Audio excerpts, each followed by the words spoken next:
Viewers எல்லாருக்கும் cooking ஜெட்டின் hearty welcome. இன்னைக்கு நான் உங்க கூட இஃப்தார் ஸ்பெஷலாக பாதாம் மில்க் ஷர்பத் எப்படி செய்யறதுன்னு தான் ஷேர் பண்ணிக்க போகிறேன். இந்த பாதாம் மில்க் ஷர்பத் வந்து இஃப்தாருக்கு மட்டும் இல்லை, நம்ம வந்து சம்மர் ட்ரிங்காகவும் எடுத்துக்கலாம். இந்த பாதாம் மில்க் ஷர்பத் வந்து ரொம்பவே யம்மியாகவும் இருக்கும், அதே நேரத்தில் ஹெல்த்தியும் கூட. இப்போ இந்த பாதாம் மில்க் ஷர்பத் எப்படி செய்யறதுன்னு பார்க்கலாம் வாங்க. அதுக்கு முன்னாடி இன்னுமே சேனலை சப்ஸ்கிரைப் பண்ணாமல் இருந்தீங்கன்னா சப்ஸ்கிரைப் பண்ணிட்டு கூடவே பெல் பட்டனையும் அழுத்தி வச்சுக்கோங்க. அப்பதான் என்னோட அடுத்த வீடியோஸ்லாம் உங்களுக்கு நோட்டிஃபிகேஷனில் காட்டும். பாதாம் மில்க் ஷர்பத் செய்யறதுக்கு ஃபர்ஸ்ட் வந்து நம்ம சியா சீட்ஸை ஊற வச்சுக்கணும். அதுக்கு வந்து ஒரு பாத்திரத்தில் 1.5 டீஸ்பூன் அளவுக்கு சியா சீட்ஸை சேர்த்துக்கிறேன். அடுத்து இந்த சியா சீட்ஸை ஊற வைக்கிறதுக்கு தேவையான அளவுக்கு தண்ணி சேர்த்துக்கணும். சியா சீட்ஸ் சீக்கிரமாக ஊறிடும் இல்லையா, அதனால வந்து நம்ம ஷர்பத் செய்யறதுக்கு கொஞ்சம் நேரத்துக்கு முன்னாடி இதை ஊற வச்சுக்கணும். அடுத்ததாக சர்பத் செய்கிறதுக்கு டேட்ஸ் அரைக்கணும். அதுக்கு வந்து மிக்சி ஜாரில் 10 பேரிச்சம்பழத்தை விதை எடுத்துகிட்டு சேர்த்துருக்கிறேன். கூடவே 20 பாதாம் ஊற வச்சுட்டு தோல் எடுத்து வச்சுருக்கிறேன். இப்போ இதையும் சேர்த்துக்கிறேன்.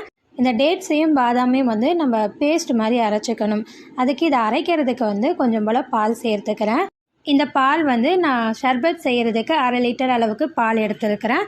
அதிலிருந்து தான் அரைக்கிறதுக்கு தேவையான பால் கொஞ்சம் சேர்த்துருக்கிறேன். சேர்த்துட்டு இதை வந்து நல்லா பேஸ்ட் பதத்துக்கு அரைச்சிக்கணும். அடுத்ததாக இதில் வந்து மீதி இருக்க பாலை சேர்த்துக்கணும். சேர்த்துட்டு இதை வந்து நம்ம ரொம்ப நேரம் அரைக்க தேவையில்ல. நம்ம ஃபஸ்ட்டு அரைச்ச அந்த பேஸ்ட் பதத்தில் இருக்கு இல்லையா, அதெல்லாம் வந்து இந்த பாலில் நல்லா மிக்ஸ் ஆகணும். அதுக்காக 30 செகண்டுக்கு அரைச்சிக்கிட்டா போதும். அடுத்து இதில் ஏலக்காய் பொடி சேர்த்துக்கணும். நான் வந்து இதில் 3 ஏலக்காவை பொடி பண்ணி வச்சுருக்கிறேன். இப்போ அதை சேர்த்துக்கிறேன்.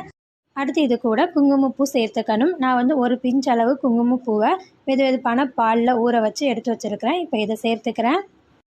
அடுத்து இதில் 1 டேபிள் ஸ்பூன் அளவுக்கு கட் பண்ண பிஸ்தா சேர்த்துக்கணும். அடுத்து இது கூட 2 டேபிள் ஸ்பூன் அளவுக்கு மாதுளை முத்துக்கள் சேர்த்துக்கணும். இது வந்து ஆப்ஷனல் தான், விருப்பம் இருக்கவங்க சேர்த்துக்கங்க. அடுத்தது இந்த டேட்ஸோட இனிப்பு மட்டும் பத்தாது, அதனால் இதில் கொஞ்சம் இனிப்பு சேர்த்துக்கணும்.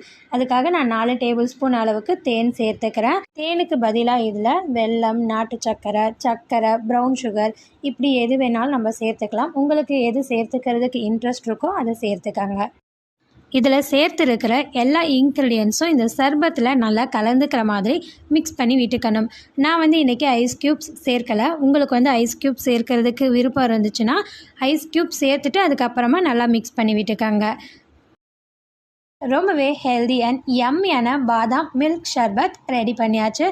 இந்த ஷர்பத்தை நீங்கள் வீட்டில் செய்து பார்த்தீங்கன்னா மறக்காமல் வந்து எப்படி இருந்துச்சுன்னு கமெண்ட் பண்ணுங்கள்.